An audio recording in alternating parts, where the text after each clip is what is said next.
allemaal. Van harte welkom hier. Leerlingenavond uitvoeren van wat nu nog de muziekschool de Watsing is. Je hebt misschien in de pers wel eens begrepen dat er van allerlei veranderingen op komst zijn. Ja, het is zo dat de leerlingen misschien eigenlijk weinig vermerken. De ouders misschien meer. Die krijgen dan in plaats van het vertrouwde briefhoofd ook een andere rekening thuisgestuurd. En dat is al. Maar in principe zal volgend jaar de muzieklessen nog in principe dezelfde stijl doorgaan. Alleen ja, met mensen die onder een andere vlag werken. Maar verder blijft het hetzelfde. Maar daar gaat het nu niet om natuurlijk. Het gaat nu om uw kind, uw zoon, dochter, uw partner, weet ik het, die hier komt musiceren.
Cause I give you all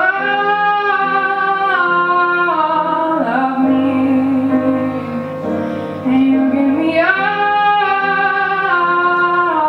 of you.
die vanavond gespeeld hebben, even naar voren komen. Want ze moeten nog heel veel leren, maar ook een van de dingen is het applaus in ontvangst nemen. Applaus en dan buigen wij daar.